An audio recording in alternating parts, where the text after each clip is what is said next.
Hello everyone and welcome to the Stanford Brown SB Talks podcast, where we explore various elements of your financial world. Today is Wednesday, May 12th, the day after the federal budget, and we are again catching up with our Chief Investment Officer Ashley Owen to discuss the budget, the macroeconomic outlook, unemployment, inflation and investment markets in the quarter ahead. Welcome, Ashley. Sounds good. Thanks for that. Welcome all wherever you are in the world. Good evening, good night or good morning. So, Ashley, last night Treasurer Josh Frydenberg gave us another spend and stimulus-led budget with a projected budget deficit of $161 billion this financial year, another $106 billion next, with deficits continuing out as far as their estimates have gone to 2024, by which time net debt is forecast to reach a mighty $980 billion, just shy of the $1 trillion mark, up from just over $600 billion today. And it could have been worse. I think the deficit for the year that we're in is improved by about $50 billion, largely due to your favourite topic, rocks, iron ore, surging iron ore prices, albeit the forecast has kept a reasonably modest expectation in terms of what iron ore will do over the period ahead. And I guess one takeaway from it all is it time to declare that Keynesian economics is now the eventual winner, and it's spend and stimulate all the way from here. Yes, it's uber Keynesianism. It's madness squared. Yes, I try and ignore politicians, especially when they talk numbers, because they can't add up. Fortunately, they certainly struggle to forecast. Yeah, no, I was thankfully a very short budget speech. If you take out all the Mr. Speakers, it ended up being about 3.5 seconds, which is good. The shorter, the better. Now, basically, they've lost a lot of votes. Every time ScoMo opens his mouth, he loses votes. So it's basically a spending spree to try and blow votes for the election. Nothing wrong with that. That's what all governments do. They kept the number out of $1 trillion by about 3.5 cents. So it's not $1 trillion debt. So it just sounds better when you say billion, not trillion. So it's just funny money. So when they project things out going past this year, next year, my answer is, well, what did they say about year 2 in last year's budget? The answer is, who knows, who cares? What did they say about year 3 in 2 years ago's budget? The answer is, who knows, who cares? So you completely ignore anything that goes past next week.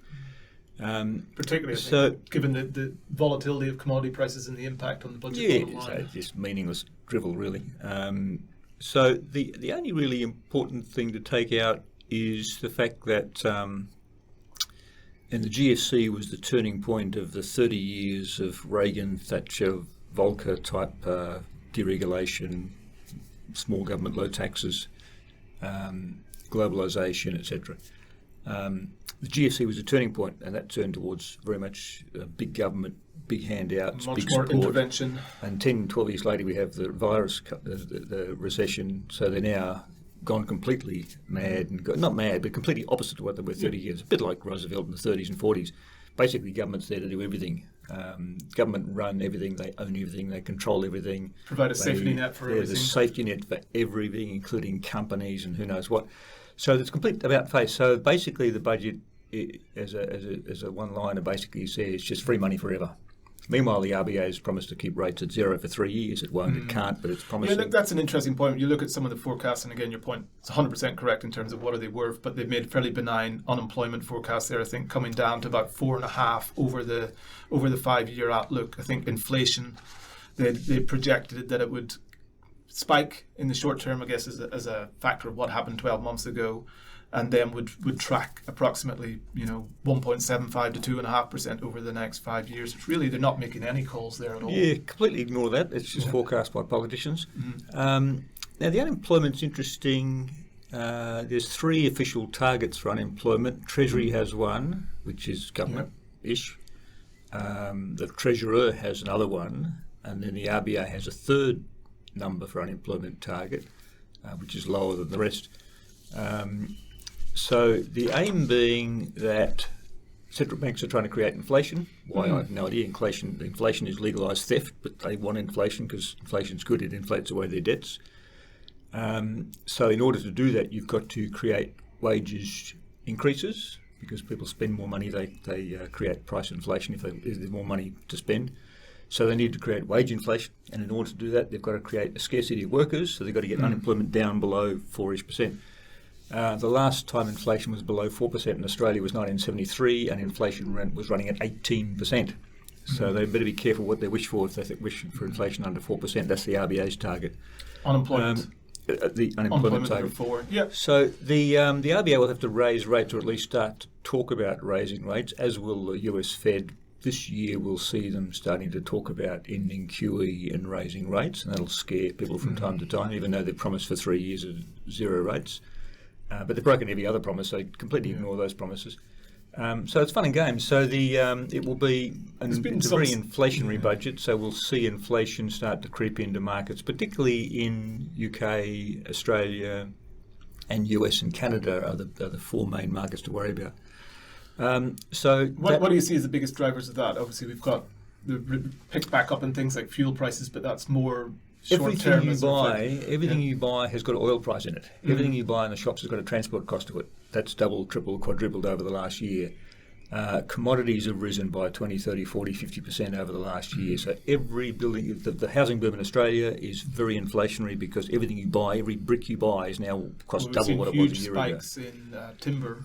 All across the world. Materials, now labour as well. I actually hired a plumber yesterday and they charge $180 an hour, whereas a year ago, forget a year ago, it was virus, but say 5 years ago it was like $80, $90 an hour for just regular work, plumbing, electrical, etc. work.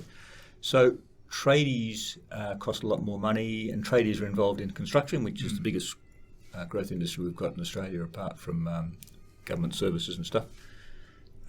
So that's inflationary. More spending, lower interest rates creates housing bubbles. Commercial property is now back to its silly high levels.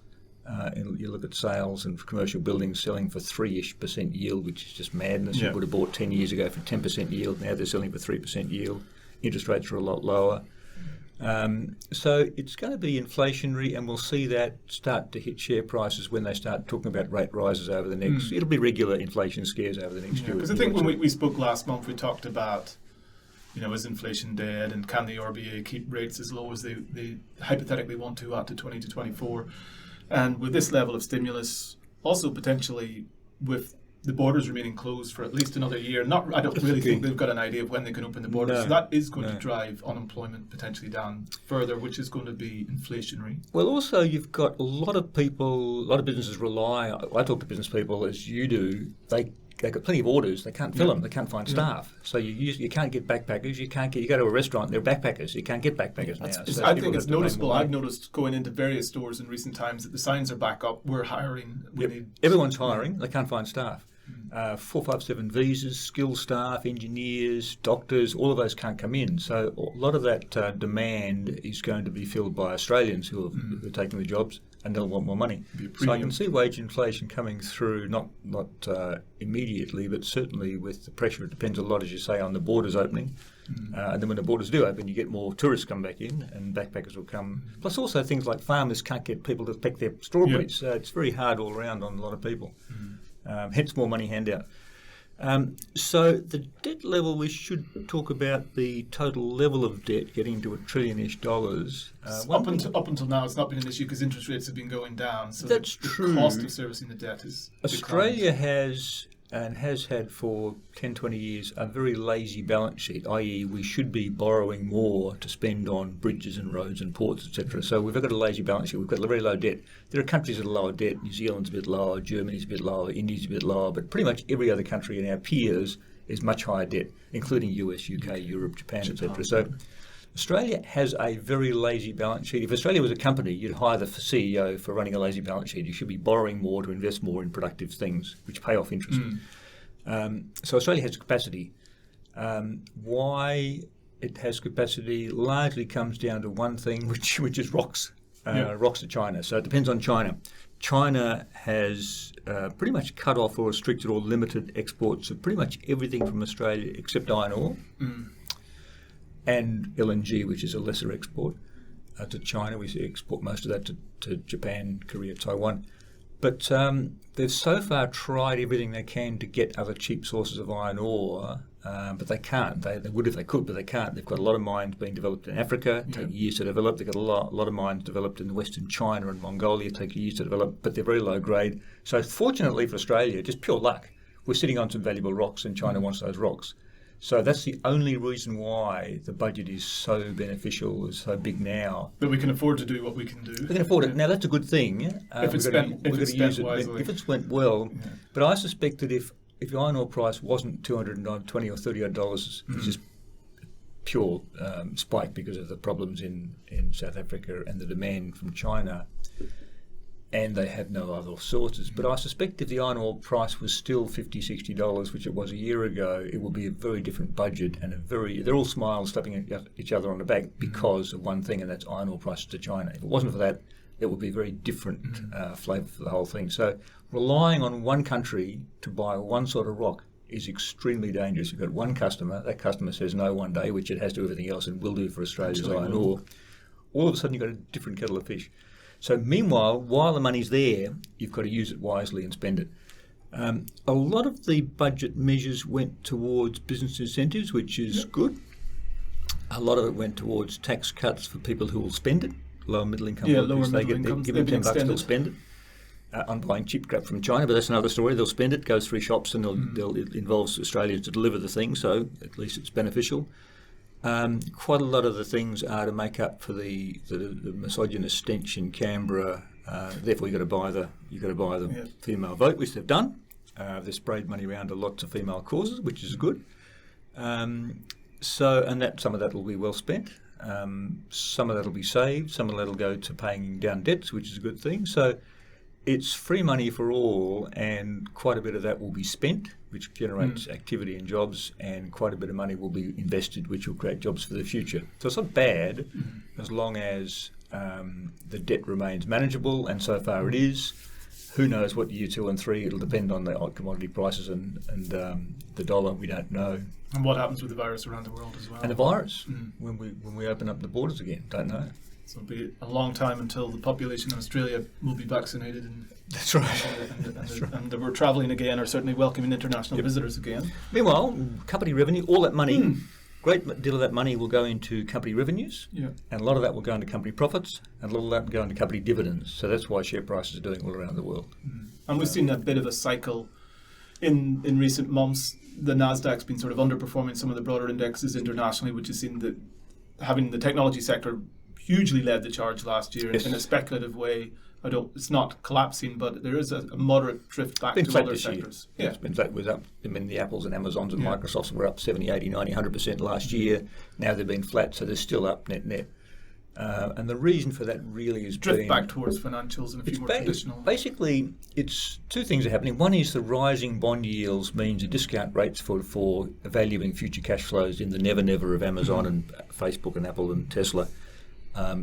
Discounting those future cash flows with a higher discount rate, with a higher bond yield, creates lower value for the long-term cash flows. So the speculative stocks are lower value, so they've been sold off because of the bond yield rise, which in turn is due to the rising fears of inflation with all the money printing around the world.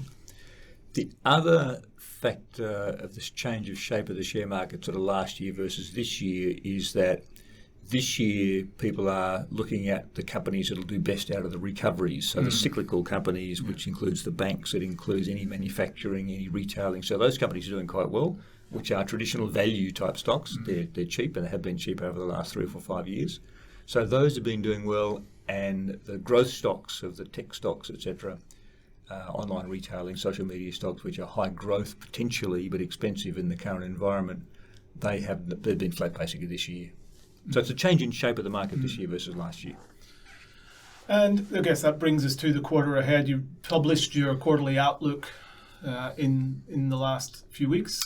We're remaining bullish on shares, particularly global shares. We've got quite a defensive bias in our fund holdings. They're high quality companies. They're biased towards cyclical sectors and quality companies. Quality means high margin, high growth, profitable companies. So if you look at our price-earnings ratio, it's lower than the market average. Our price-to-book is lower than the market average. Our dividend yield is higher than the market average. So we've got a conservative bent to our portfolios. But we're still a fraction overweight global shares. Even though they're expensive, we can see rates being kept at zero for not 3 years, but certainly the quarter or 2 or 3 ahead. Yeah, so the question there is, markets have recovered tremendously from where they were 12 months ago, particularly led obviously by international shares and technology, as we spoke to before. And banks and miners, and iron ore. And particularly in recent months. And the oil price, energy stocks are up.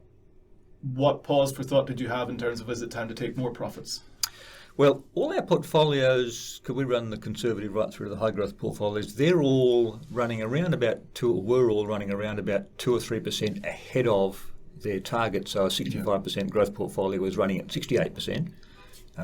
So in our normal quarterly review, we rebalance that back to 55 in order to take profits off the table. Otherwise, if you do that, a typical private investor buys things, puts them in the bottom drawer, and they might start off with a 50-50 portfolio, 50 defensive, 50 shares. If they look at the portfolio in 10 years' time, all of a sudden it's 95-5 because the shares have gone ahead. So what we do, but without even knowing it, they've crept up the risk curve. What we do is we take profits regularly as the portfolios change, as the markets change the prices, and we do that quarterly. So by definition, even if we did nothing else, we took about 3% off the table and banked that as profits in the quarterly rebalance. We made a couple of minor changes, but fundamentally we still remained a fraction overweight global shares. And in doing that, I guess, bring the shares back in line. Yes. Now, you've mentioned there that we are slightly overweight neutral allocations to international shares versus Australian shares. So one of the argument points there as well, international shares outperformed Australian shares over recent times. Is the Australian shares turned? Should we not be giving them more weighting? Well, that's a good point. If you take global shares, 55%, which is US, which is your Apples, Amazon, Teslas, so it's very tech-based. Australia's got 3% of the world, or 2% now. So we've got a neutral setting in portfolios is about 50-50. So we are heavily, because you've got franking credits in Australia, you've got a different mix of industries in Australia. And you've got higher dividend yields in Australia. So we've got a balance there. Normally, we are, even though US and global shares are more expensive on fundamental measures relative to Australian shares, we still favour global shares and US shares in particular in the short medium term. Now, in terms of whose turn it is, if you look at Australian shares and US shares over the last 100 years, 150 years, they've both returned 6.5% total returns, that includes dividends, after inflation. So an Australian investor in a broad basket of Australian shares over 150 years, on any period between 50, 100, 150 years, has generated about 6.5% returns after inflation, but including dividends. That's not bad. Best in the world. US investors in US shares, the same sort of Dow 30 stocks, they've also received exactly the same 6.5% real returns after inflation, including dividends. That's not bad. That's well ahead of cash or bonds or anything else. Now, even though the total returns have been exactly the same over the long-term period, they take turns. US takes turns to boom and then crash harder, like the dot-com boom and the tech wreck. Australia takes turns. We had a much bigger commodity boom in 2003-07, and our crash was much harder, even though we weren't as expensively priced. Australia had a much larger 86-87 boom and a much harder 87 crash. So we take it in turns. This time, our turn for a bigger boom and a bigger bust was the GFC. All countries pretty much did exactly the same in the virus, so that was a quick one out, so ignore that. This time around, the US share market, because it's so heavily based on the tech stocks, which have very high valuation, they've bubbled. They've actually boomed far higher than Australia. So it's very similar to the dot-com boom in America. Their boom was much higher, and also UK, Germany as well were very strong. Australia didn't have a dot-com boom. We had a couple of stocks, and that was it. And therefore, we had virtually no tech wreck in 2001, 2, 3. US had a much bigger tech boom, just like now, but it had a much bigger crash. That was a big one, much bigger than the GFC. So this time around, when the tech boom comes to an end, and all booms come to an end, the only question is timing and the trigger. The US will crash harder and longer, just like it did in the tech wreck in 2001-2, than Australia. Our afterpays and little things like that will be hit hard. I think afterpay was down about 20% last week. It's up and down, but it's still a relatively small stock. It's nothing like the Teslas and Amazons and Microsofts and Facebook. So in terms of whose turn is it next? This is an American boom. America is leading the world in online, social media, tech companies. A couple of Chinese stocks, Alibaba, Tencent, a couple of Taiwanese stocks, a couple of Korean stocks, a couple in Germany. But basically it's an American boom. So far it's much bigger and it'll crash much harder. Just as it's done literally side by side with Australia over the last 100 years plus. That doesn't mean you get out now. That Yeah, I watch guess it that's very the obvious closely. question. But so far, it's doing very well. And the And you feel it's got Microsoft's longer to profitable. run. Yeah. Amazon's very profitable. Facebook's been profitable from day one. So it's quite different to the dot-com boom in terms of the valuation metrics. Not nearly as expensive, but it is still relatively expensive relative to the banks in Australia and the iron ore companies in Australia. And we've retained the bias to mid-cap and smaller cap exposures in Australia. Yes, in booms, almost without exception through history, in booms, small mid-caps as a group outperform the market and outperform big caps. Almost by definition, when everything sells off, whether it's the dot-com or the tech wreck or the virus recession or the GFC, in every single crash, people go back to their what they call blue chips, which are the top 20 stocks, and they will Safe havens. They hold up better, and they sell off the small mid caps because they're more speculative. So that's a pattern which has gone back literally forever. And when we're bullish on shares, which we have been over the last year, we are by nature we are biased towards the small mid caps because they will always and have done over the last year done better than the big cap stocks.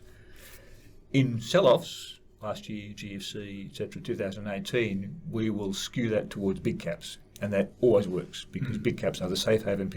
Everything's down to 20-30%, but they return to the big cap stocks as safe havens. They perform relatively better. Yeah. So that's an intra-asset class tactical shift we do regularly, pretty much like clockwork. And let's turn to the more conservative part of the portfolio, fixed income. You spoke briefly before about the pickup that we've seen in yields over the last 6 months, so maybe talk briefly to that. And then how we're positioning things in terms of particularly floating versus fixed and what we expect in terms of interest rates going forward from here. That's right. So in your defensive side of the portfolio, which is basically everything but growth. Growth is shares and property. Yeah. Everything defensive is cash, bonds, debt, basically, contractual debt. Typically, Warren Buffett's always said you put half the money in US shares and half the money in US bonds, government bonds. So typically, most pension funds around the world, most retirement funds have US government bonds or Japanese or British or European government bonds as their defensive side. Why government bonds? Because they're guaranteed. If you wait 10 years on a 10-year bond, you'll get 100 cents in the dollar back. You'll get your $100 par value back. At the moment, bonds are very expensive. So your typical $100 par bond, because they're all $100 par, they're selling on the market for $103, $104, $105, $110 because yields are so low. Yeah. So to buy a portfolio of bonds now, you're going to buy a bond for $105 for a typical Aussie government bond. That will mature at 100. In 10 years' time, you only get $100 back. You've got a capital loss of 5%. You get a coupon income every 6 months. You get a coupon of about 1%. A yield on the way through. So your yield's a couple of percent. But you're making a capital loss. So your total return is going to be around about 1.5%. That's not high in this day and age. Very vulnerable to rising inflation fears. In rising inflation fears, people sell bonds and go into cash. Well, so the bonds suffer as well. So someone's not going to be willing to pay $105 for that bond if interest rate outlook changes. No. So what happened over the last 6 months, for example, was the bond that was selling for $105 this time last year, this is a typical 10-year Aussie bond, suddenly dropped to $101, $100. So you lost 5% capital, particularly in December, January, February. They were loss year, very unusual, rare loss years for bonds. This is a safe haven, AAA bonds. They still lost 3% of their value over 3 months. So, and there's not a lot of upside because there's no hedge return, there's no foreign exchange hedge return on foreign bonds nowadays because the interest rates are all zero around the world. The coupon, the interest you paid every 6 months on a bond is now only about a couple of percent, whereas it was 4 or 5% years ago. And you have the possibility of only getting $100 back for buying a $103 bond. So when share markets tank because of a recession, bonds will usually come into favour and gain value because people take money out of shares and put them into bonds as a safe haven. That normally works pretty much all recessions. The bonds go from 101 to 105. That's right, which is what happened in previous recessions. This time around, the bond yields are pretty much in Australia and around the world hemmed at around, they're capped at around 1.5%, 1.7%, 1.8%. So the capacity for those yields to fall 2%, 3%, 4% is not there anymore. They'll drop to zero, or they'll drop to zero in Europe and Japan. They'll drop to maybe that got down to 60 basis points or 0.6% in the US and Australia in the virus recession this time last year. And they'll do that again, but that's not your 4 or 5% gains that we got in the GFC, for example. So the protection value of bonds, government bonds, is not there that it has been in the last 30 years. So what do you do instead? Yeah, You can put it in where do cash. you put the money? Yeah. Cash pays zero. The best term 0.1 maybe, if you're lucky. term deposit you can get for 40, 50 basis points, and you get a whole 3 years for that. So because the RBA is pegged a 3-year rate at zero, so that's pegged down the entire yield curve structure.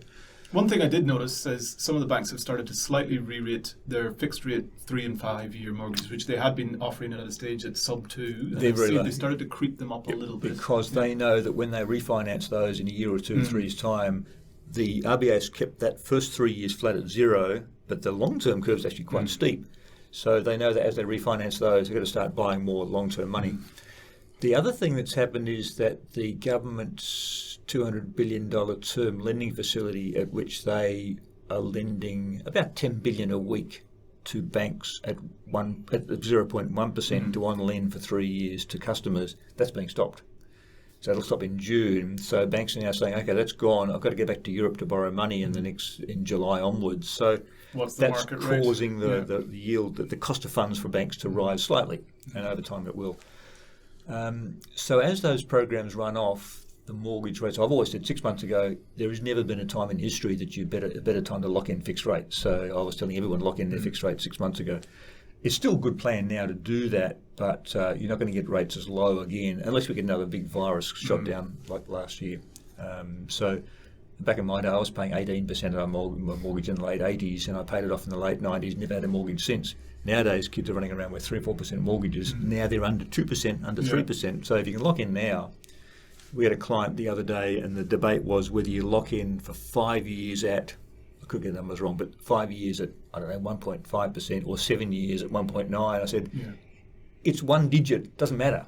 I was paying 19%, 15%, 12%. So there's no point waiting around for it to drop 20, 30 basis points. Lock it in. Of course, talk to your advisor first, but the world has never seen rates so low. Yeah, and I guess we've seen this in the corporate market. So the duration in the corporate bond index is massively blown out because companies have been refinancing and locking them in for as long as they can, 20 to 30 year at very debt low rates. refinancing at incredibly at low under rates. 1%. So in answer to your question, we have... Which has a knock-on impact on what we're doing with that part of the portfolio as well, because duration... So we're underweight fixed-rate government bonds quite substantially, and we've got the rest of the money not in cash. We've got that in investment-grade floating-rate debt, corporate debt. So investment-grade floating-rate corporate debt pays around about... This is all A-minus, AA-rated debt. There's none of the subprime stuff. So floating rate debt is typically notes that are maturing in about 30 companies, days. Top name companies from... but they're not going to be sensitive to what's happening with interest rates in terms of their capital value because they're all short. They're short term. They're floating rate. So they're based on very floating rate, short term 30 or 90 day floating rate notes. And they are paying around about 1.5% to 2.5% for high grade corporate borrowing, as against 0.1% for cash. So we've got quite a lot of investment grade floating rate debt, which is companies like Apple and Amazon. Apple, in fact, is the biggest borrower of Australian debt in the market in Australia. VW, Intel, we've got quite a lot of big corporate brand names around the world in our portfolios. And that forms quite a big chunk of our defensive. Now, why that's important is because high-grade corporate debt increases returns as rates increase. If cash rates increase by 1%, say in 2 years' time, the yield on those corporate debt will increase by 1%. If cash rates increase by 1% in a year's time, the government bonds will reduce in value. On long duration bonds. So by having corporate debt in there, which is floating rate, we get a higher coupon yield, and we get far less sensitivity to rising interest rates and rising inflation around the world, which is the big risk in the world. So in terms of the mix, we've got more of a bias to that floating rate debt and corporate debt. So we're underweight government debt, and we're overweight high-grade floating rate corporate debt. As we begin to look into the quarter ahead and the rest of the year even, is there anything that you're particularly keeping your eye on, source of concern? Well, the single, apart from the virus lockdowns, which is every morning, you turn on the TV and some of the state premiers announcing some rules, and you get notes, you get the note that, okay, I could do this, I can sing and dance, and then you realise it's Tasmania, so who cares? So every state's got its own rules 20 every people morning. are on a dance floor, highly recommended, but not enforced. Yes, you can dance, and you can't sing at any cost, but you can, I think you can now talk and drink at the same time, and you can now stand and drink. Not while standing. You can stand and drink, but not while talking. You can't talk and laugh, and then clapping's out at the Olympics. So it's very hard. So we don't know the every morning is a different story, so who knows. probably the single most important aspect, apart from the lockdown question, is going to be does and when does China restrict iron ore exports from Australia? That is the number that drives the entire budget, the single biggest number in the budget. The budget assumptions are out by 50 billion between the last 6 months, when they had the last budget update 6 months ago, and 35 billion of that was the higher iron ore revenue. So that is the single biggest number. So Australia currently, China fortunately produces 1 billion tonnes of steel a year for bridges and roads and buildings and airports and ships and cars. And they've been increasing over the last 10, 20 years. And they get 3/4 of all their iron ore and coking coal, which is the type of coal you use to make steel, from Australia. So it is a huge number, and that is our number one export by far, and that is what's underpinning our wealth. So to give you an idea, 1 billion tonnes is a lot. To give you an idea, since this podcast started exactly 30 minutes ago, China has built 3 harbour bridges worth of steel. The Sydney Harbour Bridge, which I can see out the window, is 38,000 tonnes of steel, built in 1932. Took 8 years to build. Most of the steel came from Britain. So one Sydney Harbour Bridge is 38,000 tonnes. China builds 26,000 Sydney Harbour bridges of steel every year. 1 billion tonnes is 26,000 Sydney Harbour bridges, each Sydney Harbour bridge. Now, 26,000 Sydney Harbour bridges, and that all goes into bridges and roads and tunnels, etc., and buildings. 26,000, divide that by 365 days a year, 12 hours a day, that means every 10 minutes China uses Australian iron ore and coal to build a Sydney Harbour bridge worth of steel. That's a mind-boggling number. Now, they get 3/4 of their iron ore and coking coal from Australia because it's the richest iron ore in the world. Brazil was the number one supplier of iron ore to China until 2 years ago when they had the Vale accident in Brazil, which closed it. And then they had the virus closed the port, so you've got those two problems. So Brazil dropped off. Australia in 1 year became the number one iron exporter in the world to China and everywhere else. And it also became the number one coal exporter because South African Durban port was closed last year for virus. So it is pure luck, but we've got to use the money well. And so far there's plenty more iron ore in Australia. Now, they have no choice. They would desperately try. They've got other choices for wine and prawns and barley and oats and everything else they've stopped, and coal. Iron ore, they haven't got iron ore. They've got a lot of iron ore mines in Mongolia, Kazakhstan, Africa they're developing, but Australian iron ore is the best in the world. The Earth's surface is around about 5% iron ore globally, so it's everywhere. In China, the best mines are about 15% iron ore content, which is very low grade. The whole of WA, on average, the whole of WA, average iron ore content is 14%, which is the same as the best Chinese iron ore mines. Right. Pilbara iron ore, particularly Rio's and a couple of BHP's mines, is about 65% iron ore, which is extremely high grade. There's nothing like it in the world. And there's mountains. I've been up there, and the guys point to that hill and say, there's 1 billion tonnes on that hill. I'm going to do that next. And that hill goes. In 5 years it goes. It's just bulldozed down and put in a ship. So we've got a lot of iron ore. It's the best grade in the world. And China, try as it might, cannot find or substitute. It's trying. Within 5 years they'll have good mines in Africa probably, but they're expensive, they're remote. They just closed one down the other day because logistical challenges. They've got to build another river beside this river. It's very hard to get out. You've got political problems. It's difficult. Pilbara is 300 miles from the coast. There's ships and railways already there. It's fantastic. So China has no choice. They would love to. They've got no choice. So that's the single thing that's supporting Australian lifestyle and budget largesse at the moment, is that pen in Beijing one day will say cancel all orders from Australia, like it's done with everything else. So that's probably it's a tricky edge to live on, but that's the edge we live on at the moment. But essentially, markets portfolios held hold our line for the quarter ahead. Done well. Yeah, we're still we're very careful. We're watching closely, but we've got in position to capitalise on the spending boom which is going on, the household spending boom which is going on, the borrowing boom which is going on, and so far it's working. Excellent. Well, thank you very much, Ashley. Pleasure as always. Fantastic. Good night. Thank you, everyone, for listening. Evening.